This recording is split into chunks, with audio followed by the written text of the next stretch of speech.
You are not here for that. This is your last chance to leave, or you will be so enthralled by my voice you will not want to. Amazing. Can everyone hear me properly? The people way at the back. If you cannot, come to the front. I only spit this much, which my friends will find out. So just a note, yesterday's talk was a little bit more focused on like game designers, like strategies one can use. Today's talk is the most impractical talk I have given in a while. It'll be all about like, oh, let's look at this, and ooh, what feels are we getting? Ooh, yeah, queer, sexy, right? Which I think is important. I was talking to students about how this kind of work and this kind of us and stuff, so it's important, but it is not as practical as yesterday's talk. So again, keep that in mind. Otherwise, again, you'll be so enthralled by my voice, you will hypnotically want to stay here. Cool. I also tend to speak very fast. I'll try not to today. I think I've been given like 115 minutes or something of time. I will not take the whole time. I was trying to be like, oh, I'm gonna like add like cool, sexy, interactive game elements to the talk, and I'm like, no, this feels dumb. So I will not take the whole time, which means that after I'm done, feel free to go and look at the like miniature painting contest, something like that. Apparently they're really good. I'm gonna go get a blacksmithing class after this. I was just telling my friend, I'm like, wow, Europeans know how to run game festivals because you don't have a blacksmith. I want like sweaty, hot men hammering metal for me in my American cons. That would be so fun. But I'm gonna have that here. Perks of being one of the guests of honor is I can like slide in and do some blacksmithing. I'll change for that though, but I did bring some leather, so. Cool, so things that go bump in the night, the monstrous, the queer, and how we play them, especially designed for Tervetuloa. So yeah, this is specifically, yesterday's topic was more general. Today we're going to talk about monsters. So again, a little bit about me. That's me. I do all kinds of things. Only one of those is from a LARP. No, two of them are from a LARP. Guess which ones? I do a lot of different things. I make art for museum stuff. I teach at different universities. I write for magazines. I've won some awards. I'm nominated for an Emmy this year. If you vote for the Emmys, vote for me. You don't have to, but I won 3 last year, so that's real. That's not like hopefully I'll win. I did win some awards. I've written and designed for a number of different games. Recently, if you've read the new vampire supplement, Bloodstained Love, I wrote for that a little bit. I was one of the designers on the Avatar, The Last Airbender role-playing game. I've done some other stuff. I've made a lot of indie, weird little games. I've done a lot of like bizarre interactive theater in different, that was in a school of music, that was in a bar, that was in a university, that was in a museum, that was in a gallery, that was in an abandoned warehouse space. So all kinds of weird spaces. If you want to know more about space, talk to our other guest of honor. He knows a lot about that. Some of my most famous work is about sex. So that's some of my work about sex. I also write a lot. I also write a lot of fiction. I was really proud that issue of Baffling magazine, the cover was based on my story. So if you want to read about vampires on Grindr, you can read that online. And then the Tome of Dark Delights just came out. It is a collection of 6 short, smutty stories, so erotica, about Dungeons and Dragons. So if you want to read about people getting it on in medieval fantasy Europe, buy a copy of that. And then my new book is coming out next year. It's my first actual full book, so I'm excited about that. The first time I say this, the first cover design, the butt was too large, and I had to tell my editor, I'm like, Dave, I know you're not going to believe that I'm telling you this, but the guy's butt is distractingly large, and you need to shrink it. This is not that kind of book. And he's like, are you sure? I'm like, I am sure. So he made the butt more shapely, and actually it looks a lot less distracting now. It was like badonkadonk going on there, but now it's better. That's coming out next year. So hopefully that will be cool. This talk, the idea for this talk all started with this.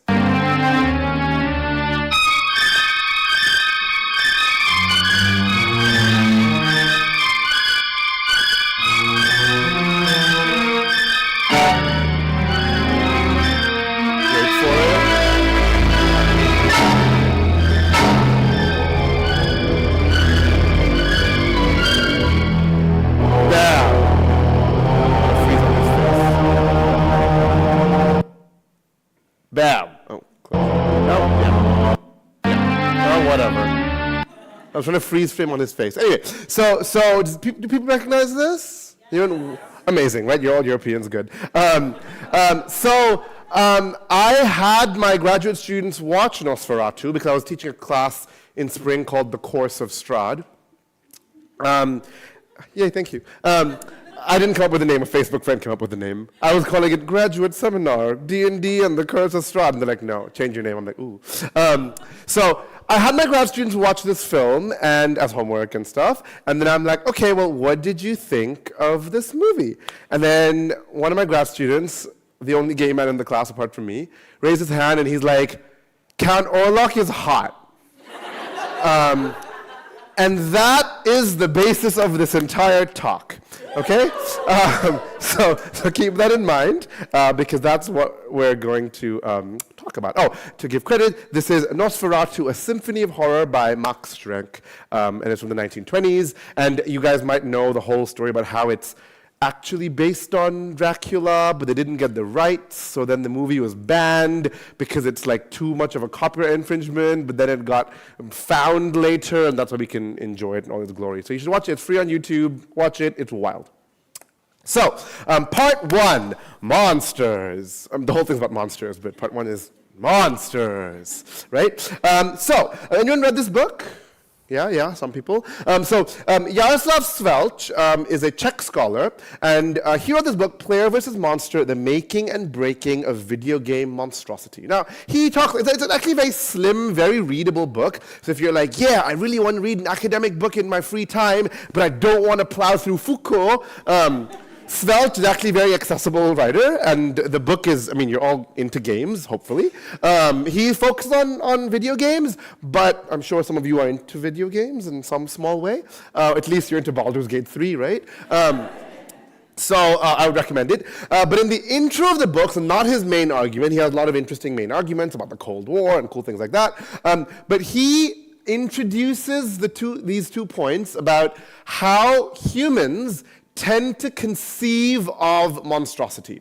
We tend to divide them into 2-ish You are matching my slide deck colors. Amazing. You win this lecture. You get to fuck the monster. Anyway, he talked about these 2 categories, sublime monstrosity and contained monstrosity, that we as humans tend to divide our thought processes about monsters with. That was a terrible sentence, but you get what I'm saying. So sublime monstrosity, he says, quote, overwhelms our cognitive and intellectual abilities, whether it is unfathomably beautiful or incomprehensibly monstrous. So these are monsters that are so like, that you're like, right? And this idea, he says, comes a lot from like mythology, right? Mythological monsters were like, yes, it was so, I can't even, right? And this kind of idea comes into modern games, such as Agon by John Harper and Sean Nittner, which is all about Greek mythology, right? So in here, you don't like meet the gods, you don't know what the gods want. There are these like forces that exist that are monstrous in many ways and influence you in ways you cannot even comprehend, right? So this idea of a mythological monster that you cannot contain in your head. Or if you're into Lovecraftian, or I shouldn't say that, I don't want to call it that because he's a terrible person, into cosmic horror kind of stuff, right? If you're into cosmic horror, media and games like Trail of Cthulhu are all about that, right? Like, oh my god, in those kinds of games, often the monster is so alien, if you try and think of it, you like go insane, right? Or like the mathematics describe it don't exist, if you try and find it, you go insane, right? A lot about insanity, especially in the older games. Hopefully they've become better now. They have become better now. So this idea of the monstrous as something that's so overwhelming, you cannot conceive of it, okay? So that's the idea of sublime monstrosity. Then we have the kind of the opposite, this idea of constrained monstrosity that gets, quote, subsumed into the structures of human knowledge and agency, end quote. So at the other end, we have this tendency to want to classify own and control these things called monsters, right? Think of bestiaries, right? Medieval bestiaries literally existed. Oh, here is a dragon, blah, blah, blah, blah. And like things like the Monster Manual from Dungeons and Dragons descends from that, right? Here are, yes, they're monstrous, yes, they're unfathomable, but here, they're armor class, right? You know exactly how many feet they can move every 6 seconds. Right? We want to classify, we want to know everything about the monster. And in the case of Pokemon, it's really called Pocket Monster, but you want to control them, you want to stick them into a sphere that's this big that then shrinks to this big, put them in your pocket, and then make them fight and tell them that this is what they actually love doing, right? So this idea of constrained monstrosity that we want to control and use and know and constrain, right? So to this dichotomy, we have the sublime monster and the constrained monster. I want to cheekily suggest this new category of the fuckable monster, right? Right? Which I think, but I love how everyone's just taking a photo of the words fuckable monster. There's not that much artistry that went into the slide, but I'm glad that you like it. I did take a long time picking the typeface. Just saying. It's Futura PT, because Futura is too expensive for me to afford. So Futura PT is free for Adobe use, and I get Adobe from my university. So the fuckable monster. This talk contains strong language and adult themes. Viewer discretion is advised. Okay, cool. I think the fuckable monster is interesting because it has elements of both of Svelch's ideas, right? It has elements of the sublime, like, yes, it's so epic, it's so beautiful, ooh, but also the constraint, yes, I must possess it and fuck it, right? So the fuckable monster, I think Svelch, who is a much more scholarly individual than I am, I hope that he would one day look at this and be like, yes, Sharon, yes, my PhD having self approves of this weird idea that you have, right? And this is what we're going to sort of talk about today. Cool? Yay! Okay, cool. Okay, now of course games are really good at providing us with the fuckable monster. Obviously it exists in other kinds of literature as well, but games are really good at providing it, and obviously this is Ropecon. We're going to talk about games. Also, this is Ropecon. This is the only video game reference I will make, well, verbally, pictorially. I might make verbal references, but it's the only video game reference, and I figured everyone knows this, right? Right? It won't be some random video game. The rest of the time, I will talk mainly about analog games. So, yes, games, they're cool, they're good about monsters. So, some background. Let's talk about beautiful monsters to begin with, right? Take a look at this painting. It's from the late 1800s by Edward Burne-Jones called The Depths of the Sea. I'm sorry the lighting is a bit, hopefully you can all see it. There is a zoom that I will go into.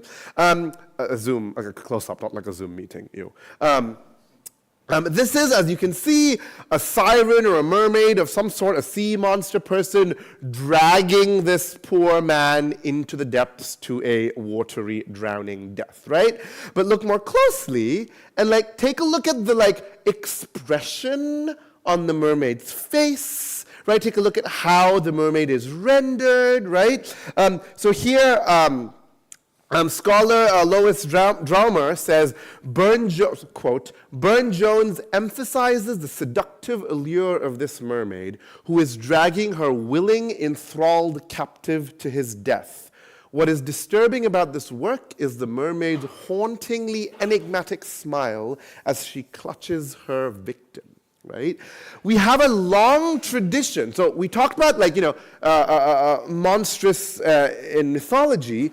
We have a long tradition of showing monsters as, sublime, you can't conceive of them, but also as indescribably beautiful. Right? There's a seductive quality to many of the monsters in our stories. Oh, don't follow the beautiful woman home because she's a Japanese demon and she will kill you. And if she asks you, is she pretty? The correct answer is you're okay.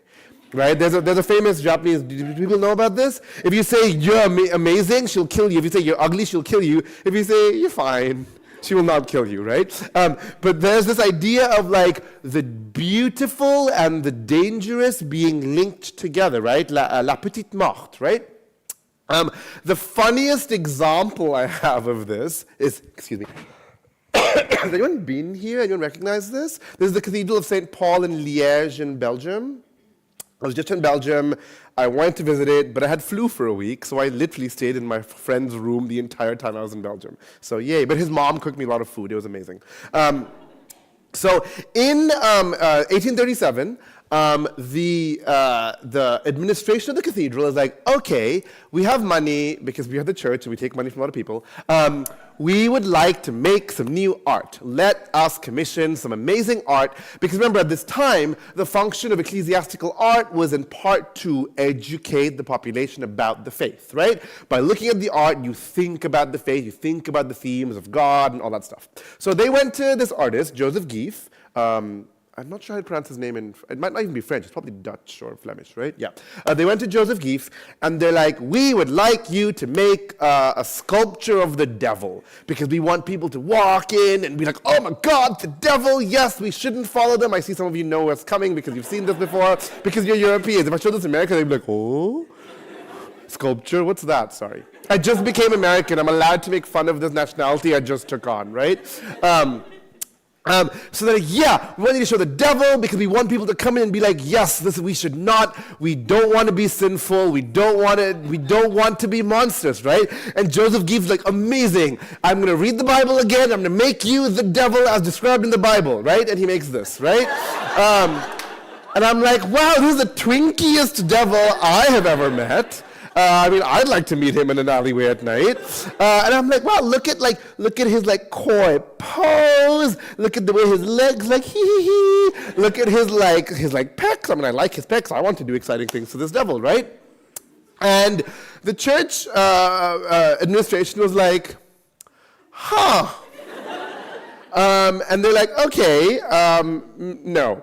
The quote, there's a literal quote, they said, quote, the devil is too sublime, end quote, right? And their excuse was, young women will be too overcome by this. So we can't have, that's what they said, right? They're like, women who are impressionable and sensitive will be too distracted, right? Because they were expecting something like this, right? We are used to this. Kennedy, that's from the Tarot, that's from the 5th edition. That's a horned devil from the Monster Manual. Right? They were probably, I don't know if they expected like this, they were probably expecting something more akin to this kind of thing, even though Lucifer Morningstar in the Bible is described as like the most beautiful angel in all of heaven, and let us crown him with gems. I've read the Bible for research purposes. Let us put gems and amazingness on him because he's like ridiculously hot, right? Quote, exact words in the Bible, right? So Geef was like, what do you expect? It's from the Bible, right? So the church was like, okay, we still have money because, again, we're the church. Let's ask your brother instead to make another sculpture. See you all nodding, amazing, right? Let's ask your brother to make a second sculpture. And obviously you know where this is going, right? I'm not good at punchlines because I give away the punchline too early, right? But like, brother, Guillaume Geef, oh, by the way, the first one was called L'Ange du Mal, the angel of evil. And he's like, Guillaume Geef, why don't you make another version that we'll put instead? He's like, yes, I'll make a new one. I'm going to call it the genius of evil, right? Like, génie du mal. And he makes this. Oh, that's the same one. He makes this. Right? And I'm like, this is even hotter. I'm like, no, seriously. If any of you have ever watched any gay porn, I will not ask you to raise your hand, but I'm sure many of you have. He's doing the classic armpit pose. Right? He's like, come in here, bro, take a sniff, right? Right? Like, take a look, like, more deeply. Like, look at the, like, lovingly rendered torso. Look at the, like, sensuously open mouth, right? And this is supposed to be like, don't mess with the devil, you know? Like, right? And I'm like, I love this. So this idea of and then the church was like, Fine, we'll just go with this, right? So this is what they went with. In the end, they put this in the not in the pews, but in the church space, right? So this tradition of showing the monsters and the evil, right? The devil is supposed to be the most monster and the most evil, right? The most subtle serpent in the garden and the first evil monster thing, right? The devil is supposed to be this big monster, and yet we can't help but showing him as like this hot. Well, this one's a twunk, I would say. The first one was a twink. This one's more of a twunk. But we can't help but show him as this like beautiful thing who is like kind of shy and amazing and into armpit fetishes. So this tradition continues, right? Anyone read Dracula? I mean, you've probably read Dracula, right? Right? Have you read in what languages have we read it? I wonder. I'm excited. Okay, I won't ask you. But it's really cool to be in an international audience like this, and people have read things in different languages, I'm sure. So Dracula, a lot of people are like, when they read Dracula, they're like, this is kind of horny. Here's an example from Dracula, right? So there's a scene where Jonathan Harker, it's early in the book, it's like chapter 3 or 4. I taught this book last semester, so I know what chapters things are in. Early in the book, Jonathan Harker is exploring the castle, and he comes across Dracula's 3 brides, and he's like, oh. And this is what happens next. Quote, I could feel the soft, shivering touch of the lips on the super-sensitive skin of my throat, and the hard dents of 2 sharp teeth just touching and pausing there. I closed my eyes in a languorous ecstasy and waited with beating heart. Right? So it's like, thank you very much. I'm here all weekend. So this is pretty horny, right?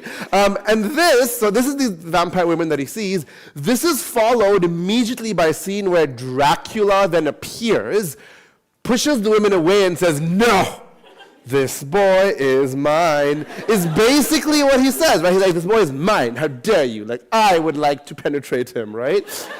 In those exact words, not in those exact words. I'm paraphrasing a little bit. But he literally says this, right? And this was done, Bram Stoker was not an idiot, right? This was done very deliberately, right?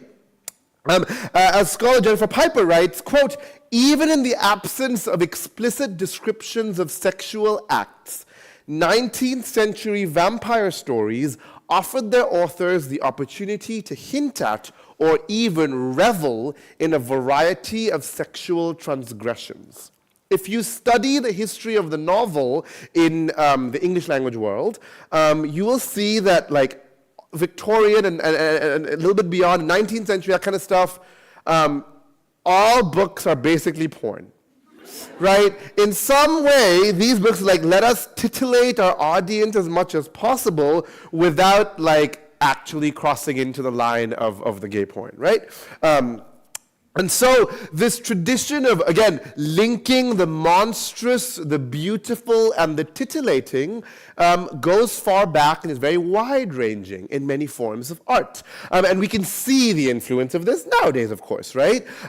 When I was doing research for this, I wrote an article about this, and then the talk, and then the class, it was all this big one mess. Research about this, I was going through the 2014 D&D Monsters Manual, right? And I counted the Cambion, the Dryad, the Erinyes, the Harpy, the Medusa, the Rakshasa, the Succubus, the Vampire, the Yuan-Ti Pureblood. There's at least 9 monsters who are either depicted sensually, like the Dryad over there, or have powers of charm that rely on this ability to charm adventurers with sensual and or sexual wiles, right? I'm not saying this is a bad thing, but I'm just saying this is a thing, right? We have this tradition of showcasing monsters as seductive and beautiful, and all kinds of ways. Like we have this like lovely leggy lady, we have a cat Zaddy, we have, well, he's this ugly form, but as everyone who watches Buffy knows, vampires can be hot or ugly, right? Buffy really wanted the best of both worlds. Like, well, we want the hot vampire, but also the monster vampire. Let's do both of them, right? Sometimes they're hot, sometimes they have wrinkles. Right? But again, D&D, and obviously not just D&D, lots of games draw on this idea of the seductive monster. So that's where we are right now. How does this tie into the monstrous queer? I just really like Ella Schnorn. from Magic the Gathering. Do people recognize this? Yeah. Some people, yeah. If you don't, she's just amazing and a horrible monster, and she just died. I'm sorry. I'm sorry for your loss. You're missing out. Yeah, I just like that image, so it's here. Why not? So we just talked about beautiful and monster, right? But now let's talk about the queer and monster, right? So there is a long tradition of likening queer people to monstrous things, right? Like, oh my God, like literally recently the Pope was like, gender theory is a grave threat to humanity. And I'm like, right? But there's a big tradition of like, yeah, queer people are monsters, right? And it can go from the really, really serious, kind of like this, to the kind of comical, like, a new identity emerges, bisexual, right? It's like, ooh, like almost like weird alien, right? So this idea, right? What is this thing so sudden, so new, the bisexual, right? This is the actual cover from Newsweek, right? I was making the rounds on Twitter again recently. Oh, sorry, X. I hate calling it X. On Twitter again recently, so. Yeah, and still, today, many people view like S&M practices. I just need an excuse to put this image up. I'm like, how can I not do something like this and to talk about monsters and queerness, right? But anyway, it does have a point. Like, many people, like a lot of people really believe that like people who are into S&M are like sick in the head in some way, right? Like, they are like monsters. Why would you do this? Why would you want this? And I'm like, oh, come over and find out.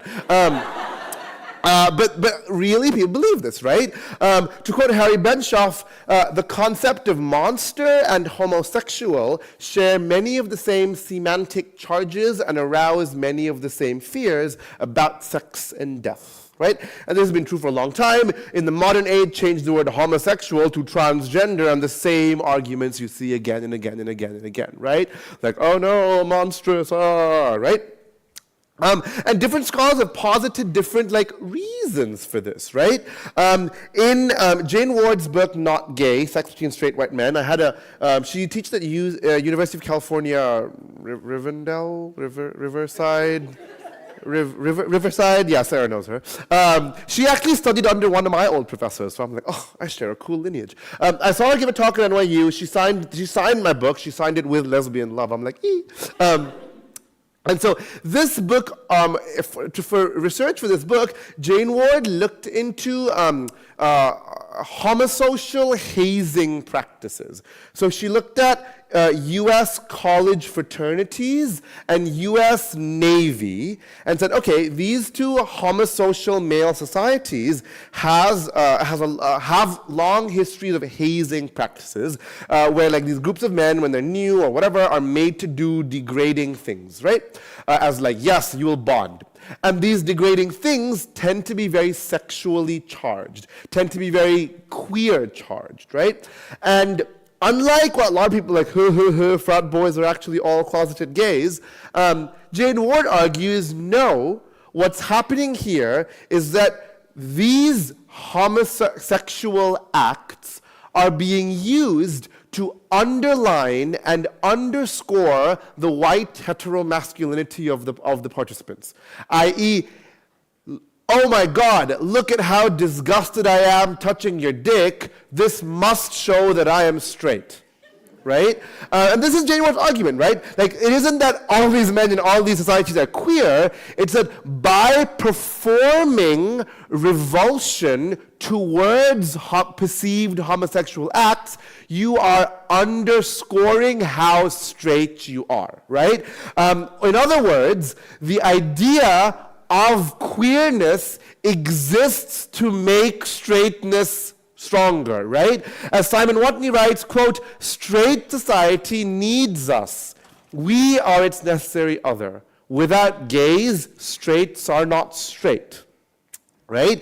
And so the idea here is that, yes, society links the monstrous with the other, in this case the queer, in order to be like, oh, we are not them. Look at us in our righteous heterosexuality and cisgendered selves. We are moral, upright, and proper. You are the monsters and the degenerates, right? But of course, all these depictions of queer and monstrous and linked together then become taken by gays, right? Queers are really, really good at reclaiming things that are thrown at us to make us feel lesser, right? These are the Sisters of Perpetual Indulgence. Anyone heard of them? I see one nod, right? So they are a group of charitable drag queens that take extremely serious, like, oaths to form a sort of nun-like community, all for charity, right? So here, these folks are taking what is traditionally viewed as very repressive to queer culture, these tight strictures of Catholic religion, and says, no, we're going to reclaim it and add a queer spin to it in order to do good in the world, right? And queer people are famous for doing this, right? For reclaiming depictions that are considered bad, and like, nope, now it's gay. And it's amazing, right? And that's, I think, a really powerful force that influences this whole idea of monster fucking, which is what this talks about, right? Now let's get into movies, right? Quote, as Harry Benshoff says, quote, many monster movies and the source material they draw upon might be understood as being about the eruption of some form of queer sexuality into the midst of a relatively heterosexual milieu, end quote. So Benshoff, in this, it's a really good article, it's pretty famous. It's called The Monster and the Homosexual. It's pretty famous, I'd recommend reading it. Again, fairly accessible, not as accessible as the other book I recommended, but still fairly accessible. So he's saying all these monster movies are actually about the monster, and the monster is usually a stand-in for the other, and in many of these you can read the other as the queer, right? If you look at these classic horror movies, and a lot of analysis has been done on, right? In many of them, like King Kong, The Creature from the Black Lagoon, for example, you see the monster grabbing this like nubile young woman, right? Now you might take a reading, yes, these monsters are sexually aggressive hetero males going off the monster. But if you look at the movies, you can also have another reading, because what happens usually in a lot of these movies, this like lovely white conventionally attractive man and woman are about to have a romantic moment, and a monster comes and steals the woman away, right? So here, this monstrous other literally interrupts the heterosexual couple whenever they want to try and get it on, right? So here, the queer is coming in the way and stealing your marriage, right? Because we know if queer people get married, no one else can get married, right? This is the argument that people were saying when I was a teen. Right? So you can see, and that's not the only example he uses, but he uses all these different examples of, you can read a lot of these monsters in these classic horror movies as very queer. In movies like I Was a Teenage Werewolf, it's about this guy, this teenager, who discovers unknown and new desires in himself, desires that may be dangerous, that may cause him to do things that society deems unacceptable, right? What does that sound like, right? So again, you can take a very, very queer read from a lot of these movies. I'm going to show you a trailer, which I think is hilarious. It's from 1958. It's a movie called I Married a Monster from Outer Space, right?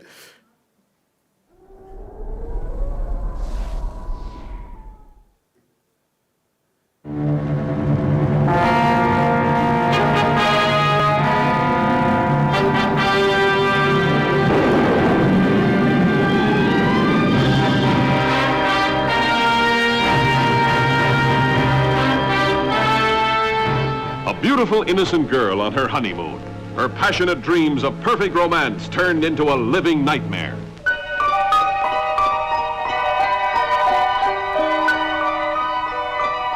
For this sweetheart she married, the man she had loved, was merely the hollow shell for the invaders from outer space.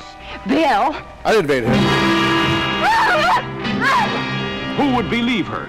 Who could help her through the flesh-crawling terror of this unearthly marriage, when anyone she turned to could be one of them? Anyone could be gay, oh no. Could she touch the body of this masquerading alien who wanted to learn the secrets of human love?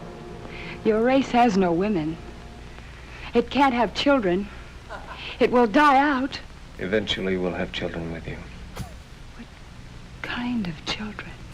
All kind. Our kind. Was it true? Could space monsters mate with Earth women? See the startling answer in the shocker of them all.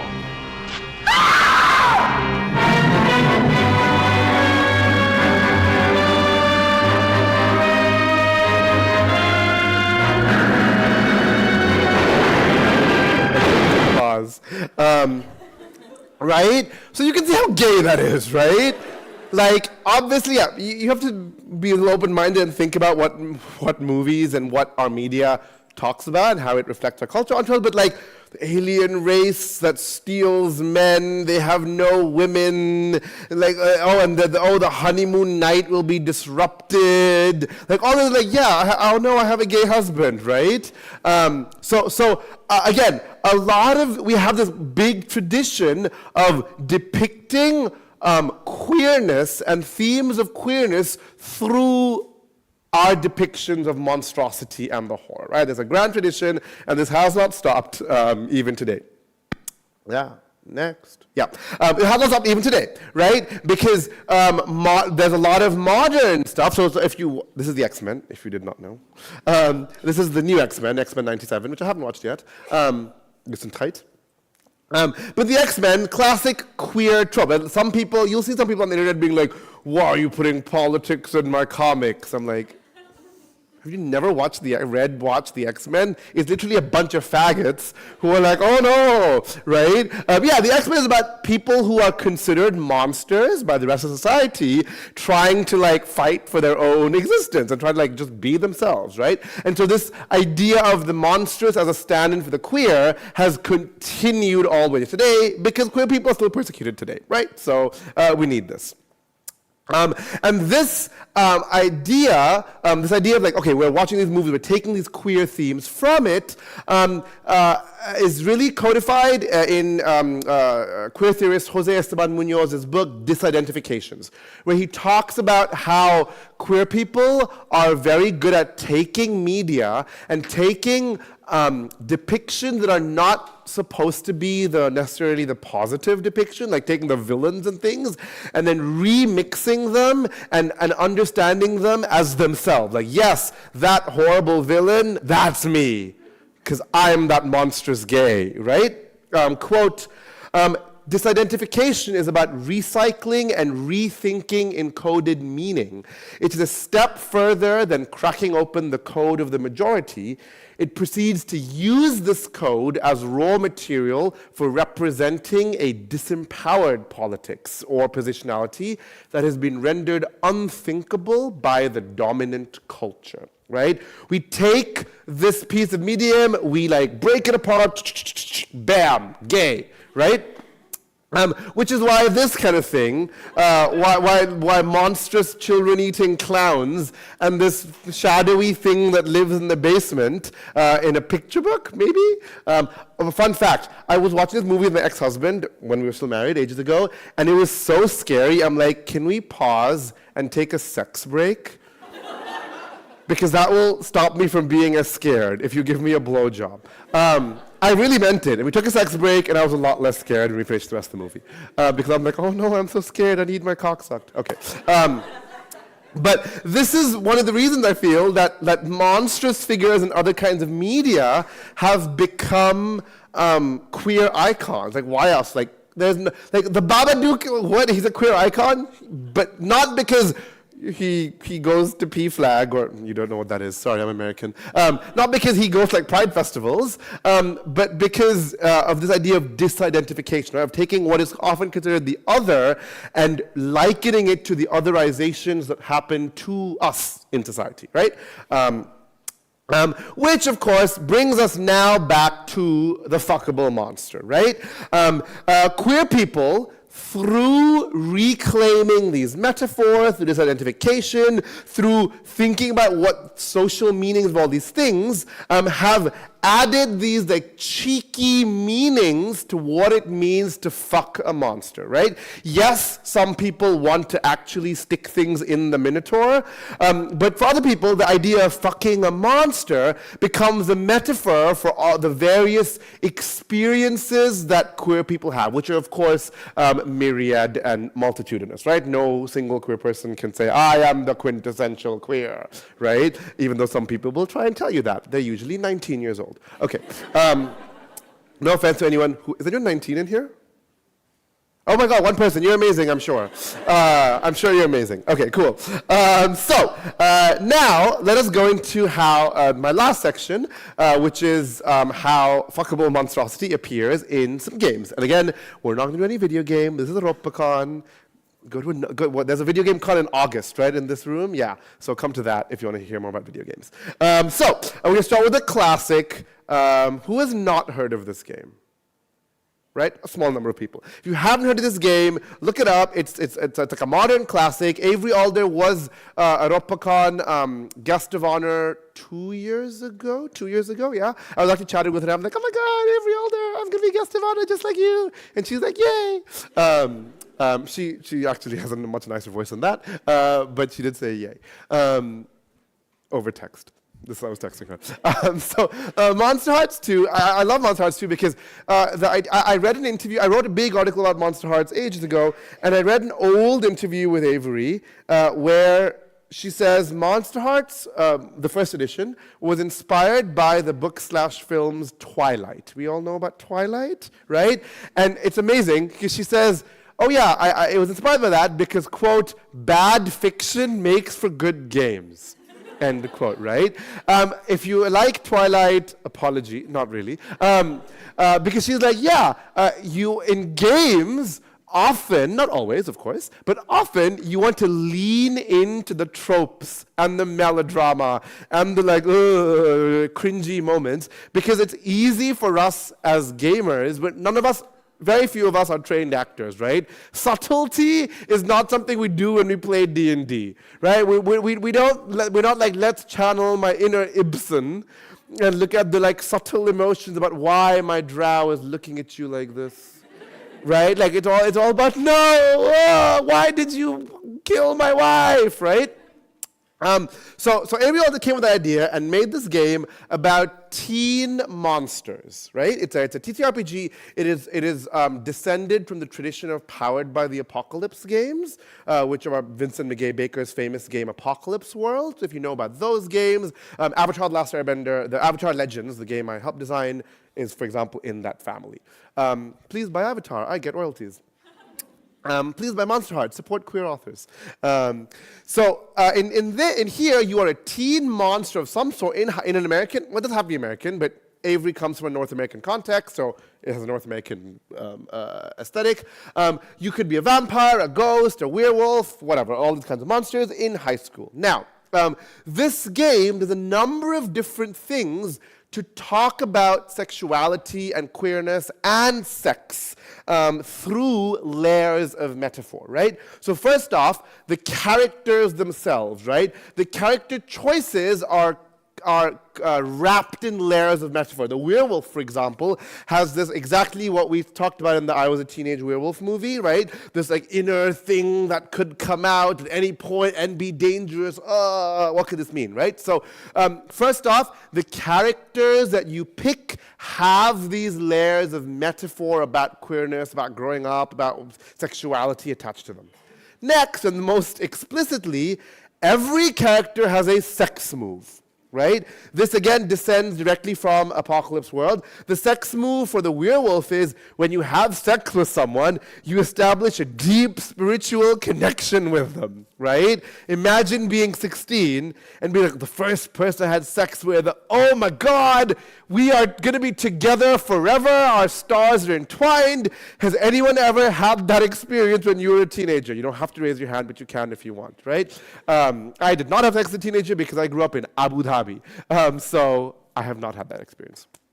But this idea of Avery, again, uses each character's sex move to, again, tell us something. This game is about monsters growing up. this game is about humans growing up, right? So she used these sex moves to make us think about what does sexuality mean to these broken people, i.e. these ordinary people, right?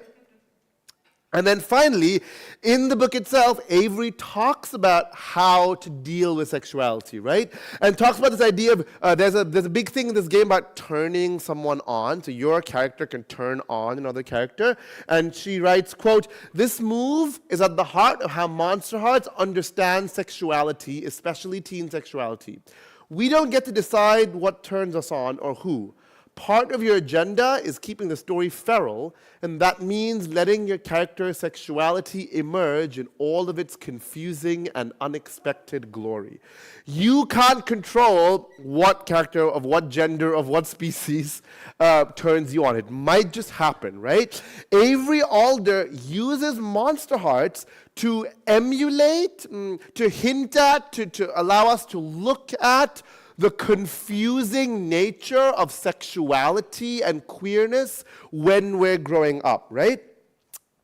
And even allows us within the game to engage in sex, to fuck the monsters, to see what complications and messiness arises. Monster Hearts is not a game about like, yeah, we're gonna finish the quest and kill the evil person. Monster Hearts is a game about how people are messy, right? To quote myself in an article I wrote, quote, "To fuck monsters, then, is perhaps to let out a bit of our own darkness.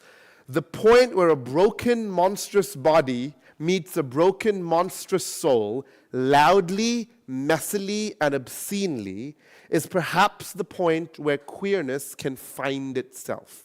Right?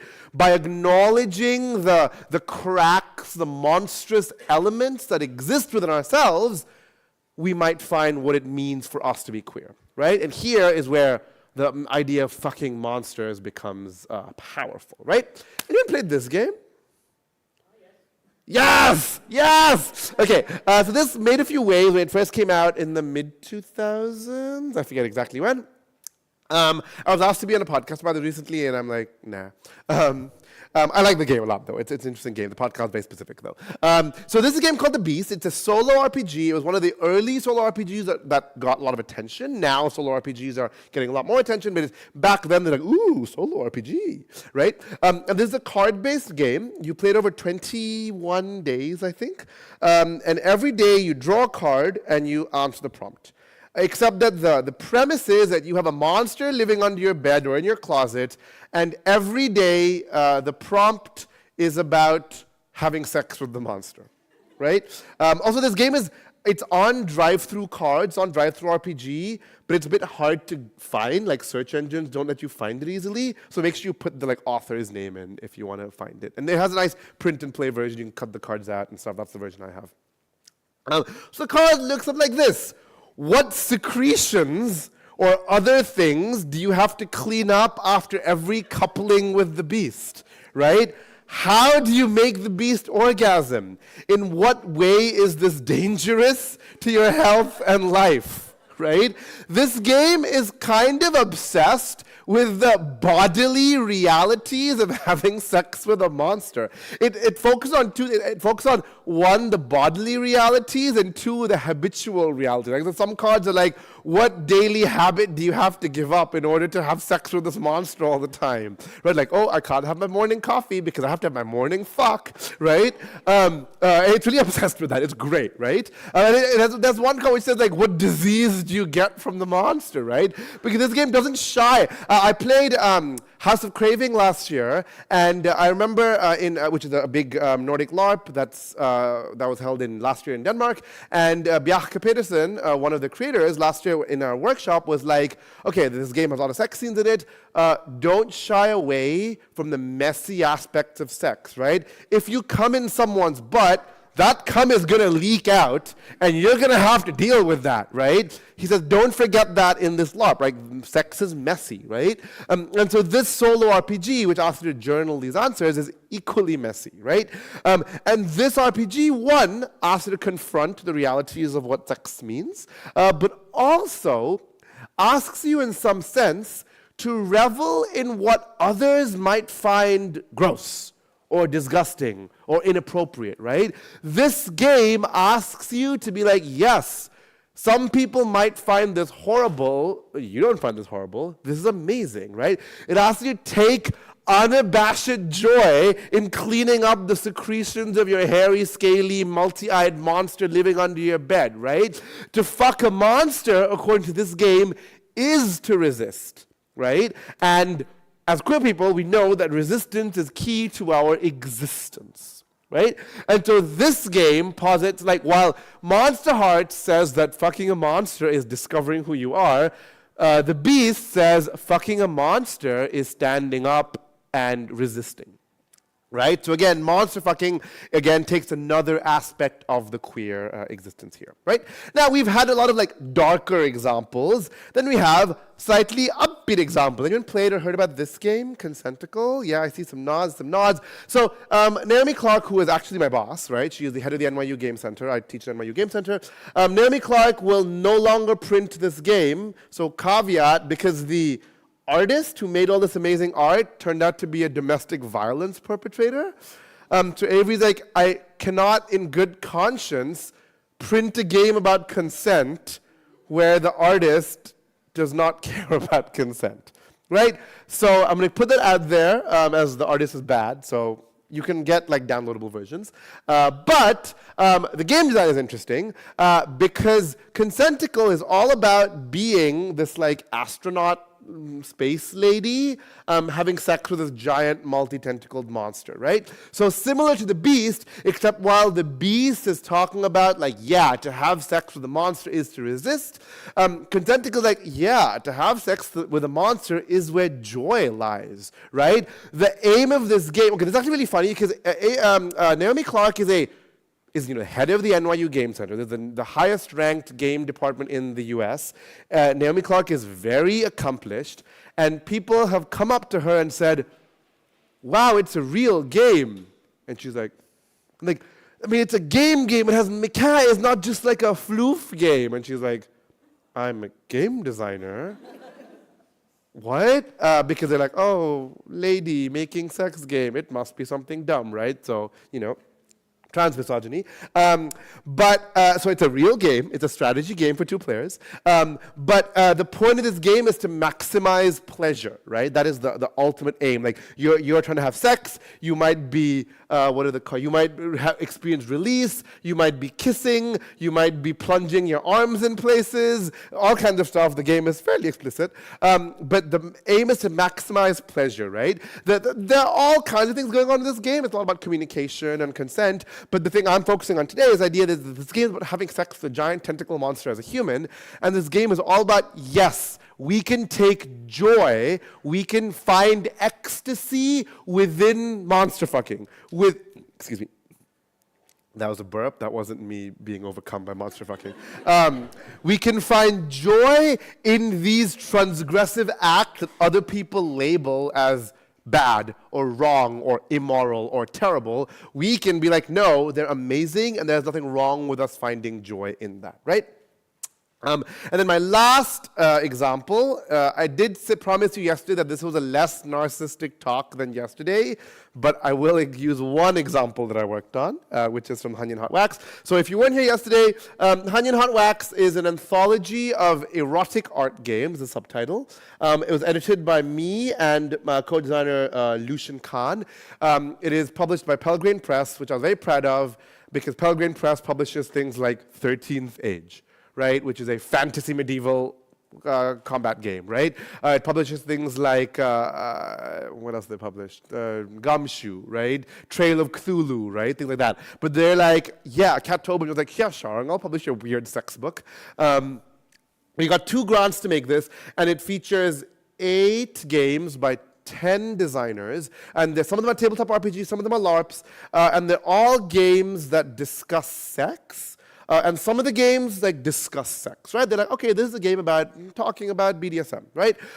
Some of the games ask players to have sex while playing the game in real life, right? And the book has a big section on calibration and consent and what does that mean. But ultimately, some of these games are like, what does it mean to have sex while playing a role-playing game? right? And I talked a lot about that yesterday. You can watch the video for my thoughts about that. But I'm going to use one of the case studies. So my friend Kat Jones and her design partner Will Morningstar made this game, You Inside Us. You Inside Us is a series of seasons. The host and the symbiote, it's a human and an alien, engage in a cycle of learning around their shared body and its sensations, circling around. Oh, I should have said this first. The game is about an alien that enters a human body and possesses it, and they become symbiotic, right? So it's about them learning, amazing, and ultimately they fuck, right? So it's about this idea of, okay, we both, you weird slime alien, doesn't have to be a slime alien, but the big example in the book is slime alien, and me, human on Mars or whatever planet, share a body now, and this is like you literally entered me physically and aren't coming out. So what does this mean, right? What does this mean to our notions of sexuality? So while the beast is about having sex with the monster is resistance. Consentical is about having sex with the monster is joy.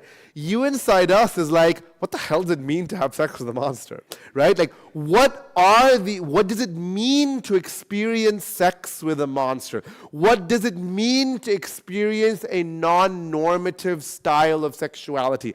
What does it mean to be trans and enjoy sex? What does it mean to be disabled and enjoy sex? What does it mean to just have sex in a way that mainstream society tells us is not correct, is not good sex, right? And You Inside Us asks us to explore, well, what does it mean? Once an alien is inside you, what is considered erotic for the alien, right?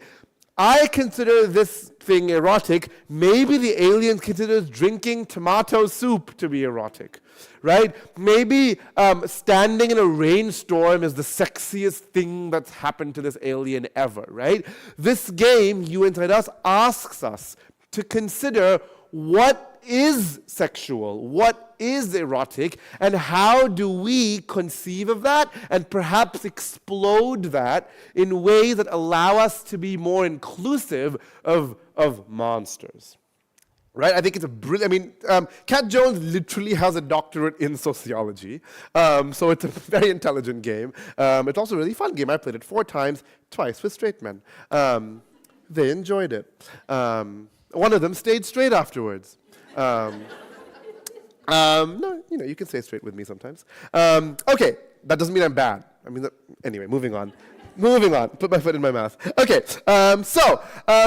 so again, rounding it out, right, brings us back to this cutie over here, to Count Orloff, and this idea of monster fucking, right? So Nosferatu was a German expressionist film, right? It was condemned by the Nazis as being degenerate. Right? And we all know that if the Nazis condemn something for being degenerate, it's probably a pretty awesome thing, right?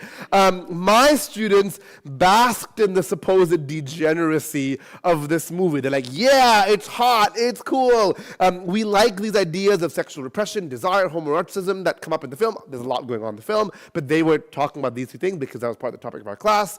To quote myself again, in a sense, my students were all monster fuckers, seeking to insert themselves into the moist, fertile crevices of the queer, anti-authoritarian monster that seeks to disrupt the status quo and upend what is considered right and moral, end quote, right? So, to fuck a monster can be very cool and is unquestionably gay. Thank you. That was my talk. I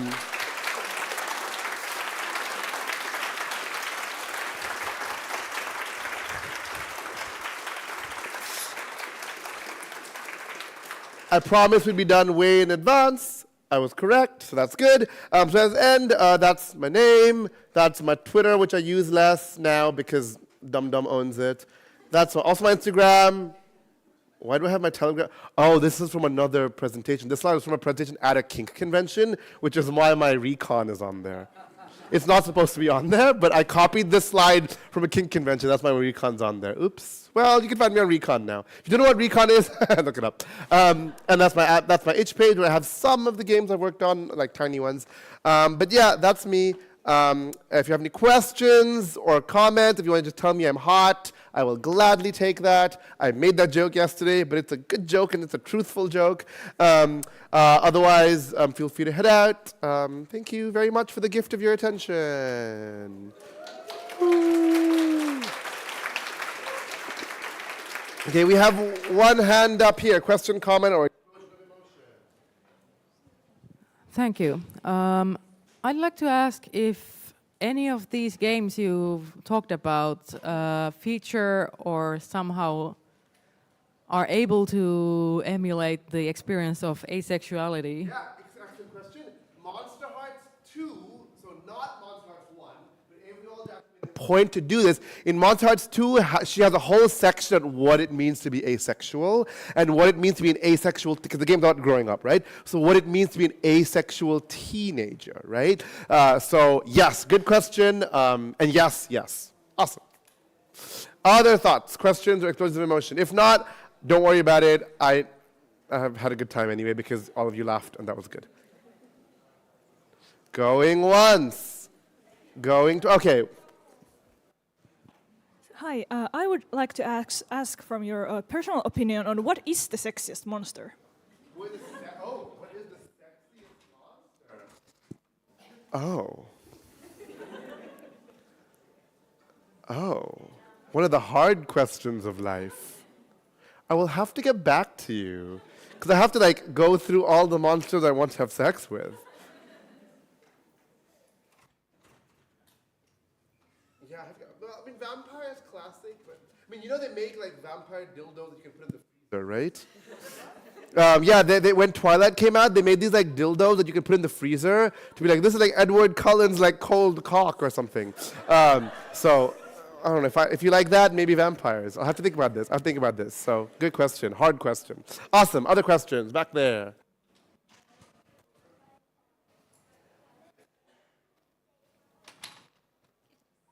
Hello, thank you for your lecture. You are very hot. Now for my question.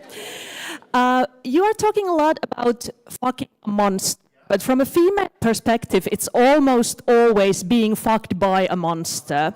And almost always those monsters, especially in the classical stories, they are almost always male. Very few female monsters coming after the female characters, the women.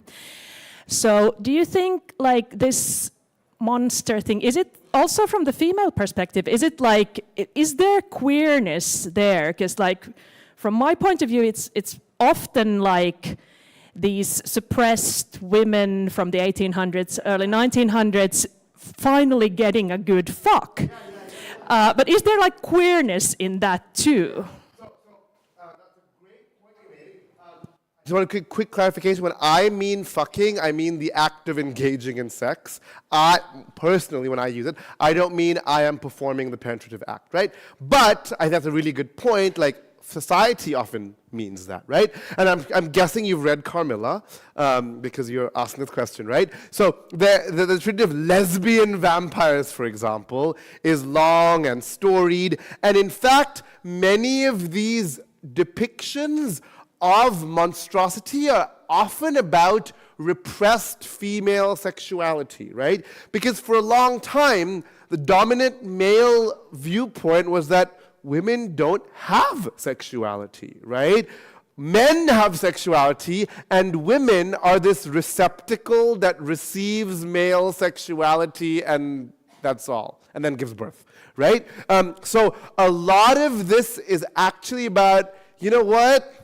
Women want to fuck too. Sometimes, often, whenever, right? I'm not saying all women want to fuck all the time. I'm not saying that, right? And so, yes, I do think that a lot of this monstrosity fits in there as well. Because remember, when I was talking about this, the idea of the monster is often a code for the other, right? And the other is any type of marginalized politic, right? And so it could also be the feminine, right, as a marginalized politic. So yeah, I do think that you can do queer readings of this with a very broad view of the genders involved, right? Especially because gender is socially constructed in many ways, right? And so if we're thinking that the queer readings of monster fucking are about social constructions, then absolutely different genders fall in as well. So I think that's, yeah, was that a good answer? Did that help? Yeah? Okay. Okay, yeah. Awesome. I'm not a gender studies scholar. I'm a games, not even a scholar, I'm a games academic, so hopefully that helped. Other question?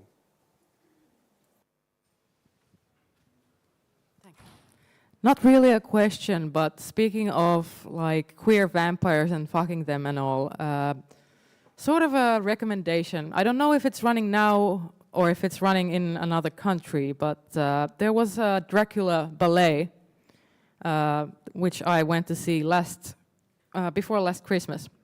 It was extremely queer in pretty much every way and quite overtly erotic. I think it did great justice to the source material, yeah. But yeah, lots of male ballet moves that are usually male-female and all that stuff. So if you can see that somewhere, I figure you might enjoy it, maybe. You heard it here, everyone. Gay Dracula ballet. Woo! Awesome. Any other questions? Going once. Oh, yeah. Comment.